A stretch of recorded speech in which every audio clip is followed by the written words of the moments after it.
அனைவருக்கும் வணக்கம். நான் அஸ்ட்ரோ சண்முகம், நாமக்கல் மாவட்டம் பொத்தனூரிலிருந்து. இன்றைய பதிவில்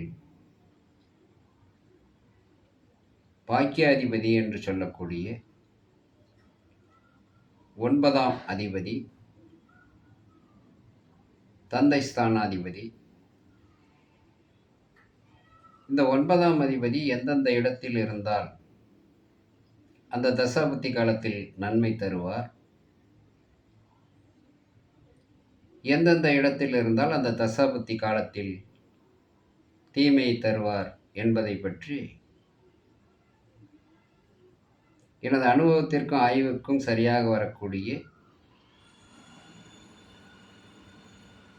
புலிப்பாணி சித்தர் பாடலும் அதற்குரிய விளக்கமும் அந்த 9ஆம் அதிபதியினுடைய நல்நிலை, தீய நிலை இவைகளை பற்றியும் இந்த பதிவில் நாம் பார்க்க போகிறோம். வாருங்கள் வீடியோக்குள் செல்வோம்.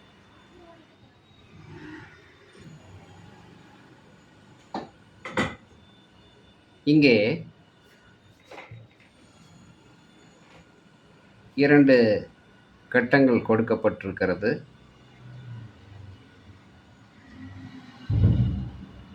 ஒன்பதாம் அதிபதி குரு 1ல் இருந்தால் என்ன பலன், 5ல் இருந்தால் என்ன பலன், 9ஆம் இடத்திலே ஆட்சி பெற்றிருந்தால் என்ன பலன். இது ஒரு உதாரணத்திற்காகத்தான். எந்த ஜாதகமாக இருந்தாலும் சரி, அந்த 9ஆம் அதிபதி நின்ற நிலையை குறிக்கும். இது ஒரு உதாரணத்திற்காக மேஷ லக்கணம் தொடங்கி 1, 5, 9ல் குரு இருந்தால் என்ன பலன் கொடுப்பார்.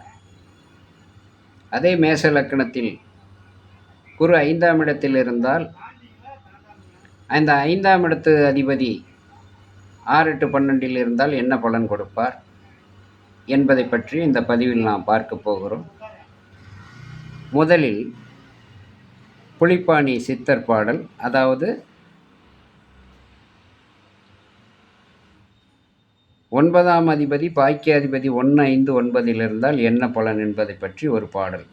அறிவித்தேன் 5க்கு 5ஓன் தானும் அப்பனே அப்பதிக்கு கோணம் தன்னில் தெரிவித்தேன் திரவியமும் காடி உண்டு திடமான மனை கட்டி ஆளுவானாம் குறிவித்தேன் ஆலயமும் பழுதுபார்ப்பன் கொற்றவனே ரஜித பாத்திரமும் கொள்வன். இதற்கு பொருள் என்னன்னு கேட்டிங்கன்னா,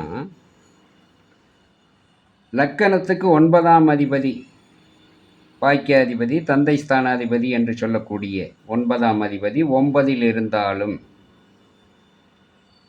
அந்த 9ஆம் அதிபதி 1, 5 என்கின்ற இடத்தில் இருந்தாலும், 9ஆம் அதிபதி 5, 1ஆம் அதிபதி ஆட்சி பெற்று இருந்து அவர்களுடன் 9ஆம் அதிபதி இருந்தாலும், 9ஆம் அதிபதி 9ல் ஆட்சி பெற்றிருந்து 9ஆம் அதிபதி நின்ற நட்சத்திர அதிபதி 9ஆம் அதிபதிக்கு திரிகோணம் ஏறினாலும், அதாவது 1, 5, 9ல் இருந்தாலும், அந்த 9ஆம் அதிபதி தசாபுத்தி காலத்தில் ஒரு ஆண் ஜாதகமாக இருந்தாலும் பெண் ஜாதகமாக இருந்தாலும், அந்த 9ஆம் அதிபதி தசை புத்தியில் பணம், செல்வம், செல்வாக்கு, பூமி, காணி, பொன்பொருள், மாடுகன்று, விவசாயம், வீடு, கார், பங்களா, வசதி வாய்ப்பு, பல்வேறு அதிர்ஷ்ட யோகங்களை கொடுக்கக்கூடிய அந்த அமைப்பு அந்த தசாபுத்தி காலத்தில் வந்துவிடும். அதே புலிப்பாணி சித்தர் இந்த 9ஆம் அதிபதி பாக்கியாதிபதி தந்தை ஸ்தானாதிபதி 6, 8, 12ல் இருந்தால் என்ன பலன் கொடுப்பார் அந்த தசாபுத்தி காலத்தில் என்பதை பாடலில் சொல்கிறார். புரிவித்தேன் பதியோனும் வெயமாம் 6, 8ல் பதறாதே பண்டு பொருள் விரயமாமே. இதன் பொருள் 9ஆம் அதிபதி நின்ற ராசி அதிபதி 9ஆம் அதிபதிக்கு 6-12 மறைந்தாலும் 9ஆம் அதிபதி நின்ற நட்சத்திராதிபதி நீசம் பகை பெற்றாலும் அந்த தசாபுத்தி காலத்தில் தகப்பனுக்கு நோய் நொடி பீடையும் கெண்டமும் பண விரயம், செல்வ விரயம், பூமி காணி விரயம், பொன்பொருள் விரயம், விவசாயம் மாடுகன்று விரயம், வீடு மனையால் விரயம், வண்டி வாகனத்தால் விரயம், இப்படி பல்வேறு பிரச்சனைகளை அந்த தசாபுத்தி காலத்தில்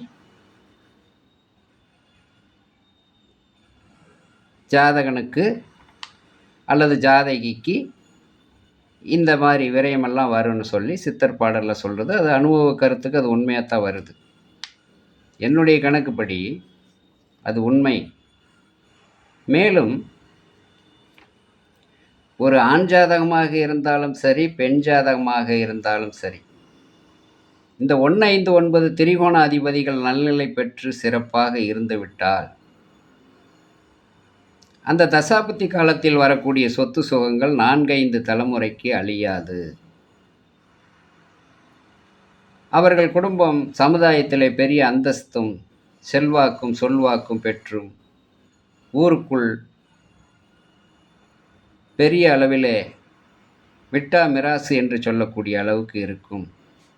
அரசபோக வாழ்வு இருக்கும்.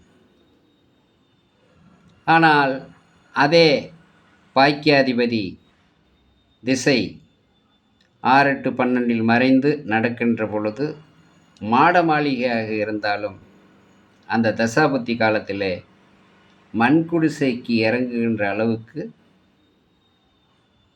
கஷ்டங்களை கொடுத்துவிடும். அதனால்தான் பொலிப்பாணி சித்தர் அந்த பாடலில் சொல்லியிருக்கிறார். அவர் சொல்லியிருக்க கருத்துக்களை எடுத்து அலசி ஆராய்ந்து பார்த்து அது நடைமுறைக்கு சாத்தியமாகிறது என்பதனாலே இந்த பதிவீடு உங்களுக்கு செய்யப்படுகிறது. இந்த காணொளி காணுகின்ற சகோதர சகோதரிகள், ஜோதிடர் அல்லாத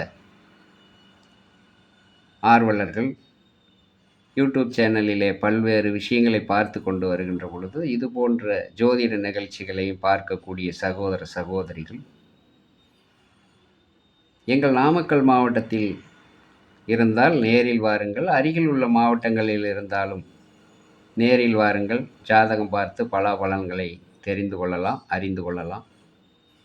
எங்கள் நாமக்கல் மாவட்டத்திற்கு தொலைதூர மாவட்டங்களில் இருக்கக்கூடிய சகோதர சகோதரிகள், வெளிநாடுகளிலே இருக்கக்கூடிய சகோதர சகோதரிகள், நீங்கள் நேரில் வர தேவையில்லை. வாட்ஸ்அப் வாயிலாகவே உங்கள் ஜாதகத்தை அனுப்பி உங்களுக்கு ஒதுக்கப்பட்ட நேரத்தில் ஜாதக பலாபலன்களை கேட்டு அறிந்து தெரிந்து கொள்ளலாம். நன்றி, வணக்கம். மீண்டும் ஒரு பதிவில் சந்திக்கிறேன்.